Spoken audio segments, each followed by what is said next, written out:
Sí, gracias, presidente.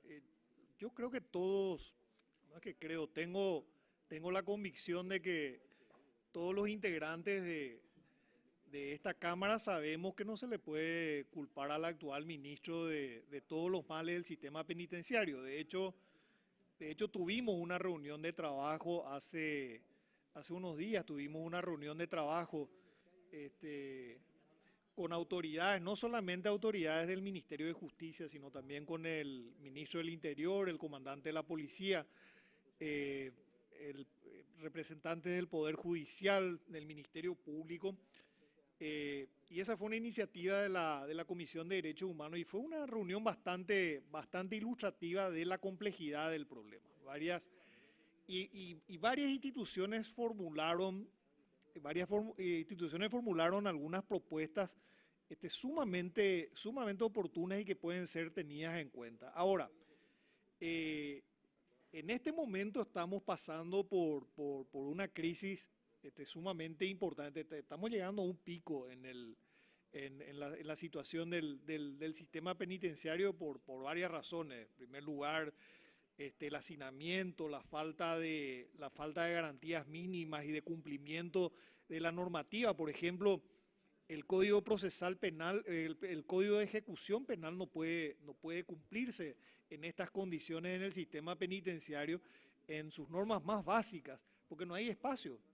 No hay espacio para separar a la población condenada de la población, que está con medidas preventivas. Es más, Paraguay es el país con la tasa más alta de personas privadas de libertad sin condena. El 70% de las personas que están en el sistema penitenciario ni siquiera tienen condena, es decir, están beneficiadas con la presunción de la inocencia. Sin embargo, están en un lugar que no reúne las condiciones más básicas para garantizar la dignidad de las personas, una situación precaria, en una situación de hacinamiento, pagando prácticamente lo que se puede considerar una condena, una condena anticipada. Pero lo más, como si esto ya no fuera suficientemente grave, que el Estado paraguayo esté violando la Constitución, principios básicos de la Constitución y el propio Código de Ejecución Penal, a todo esto hay que sumar que en este momento, y eso asumieron prácticamente todas las autoridades, en este momento gran parte del sistema está controlado por distintas organizaciones criminales. Esa es la realidad. A tal punto que en la última crisis que tuvimos, eh, el director de la penitenciaría de Tacumbú y los guardias de la penitenciaría fueron secuestrados y no pudieron salir, no pudieron dejar el recinto. O sea, la cárcel se convirtió en una cárcel también para el director y para los responsables de dirigir ese centro penitenciario. Yo creo que esta situación crítica amerita una interpelación. No quiere decir que estemos haciendo juicio de valor acerca de la responsabilidad que tiene el actual ministro en esta crisis, pero sí necesitamos escuchar del actual ministro cuál es la hoja de ruta para salir de esta situación. Hay cosas, por ejemplo, que a mí me preocupan muchísimo. Hace más de 10 años venimos escuchando de fuentes del Ministerio de Justicia que estos modelos, estas cárceles, donde hay miles de personas recluidas, constituyen un modelo que ya está siendo dejado de lado en el resto de los países, que se considera que un centro de detención que tenga lugar para más de 500 personas ya es mucho.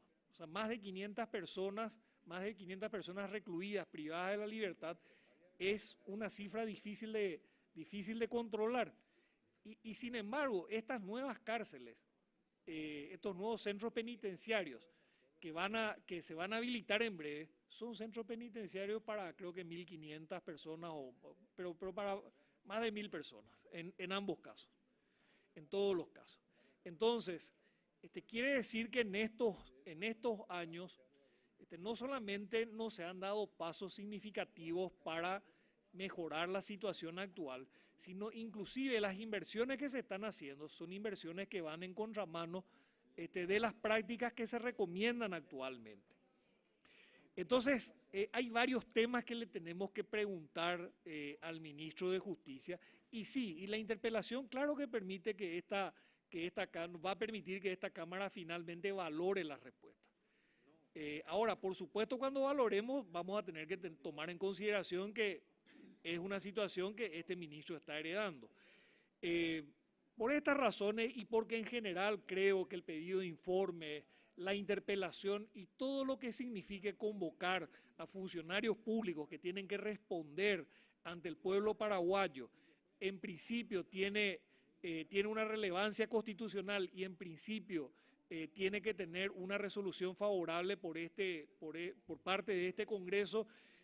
Yo voy a votar a favor de esta iniciativa. Repito, creo que la regla, ahí cuando hay un problema, y más todavía en este caso que es una situación crítica, cuando hay un problema, el Congreso debe usar las herramientas constitucionales que tenemos para transparentar el debate, para compartir información y para criticar también. Y por supuesto, y en caso de que sea necesario, también eventualmente para emitir un voto de censura si eventualmente de la exposición que haga el ministro llegamos a la conclusión de que no ha cumplido con la debida diligencia con las obligaciones que tiene.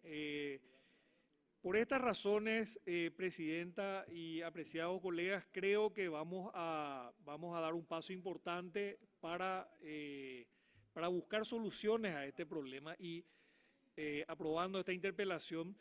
Y voy a terminar con esto, porque a mí realmente, por supuesto, me preocupa desde un punto de vista humanitario, me preocupa que haya personas que ni siquiera tienen condena y que están en una situación que no es digna de ninguna persona, privadas de la libertad.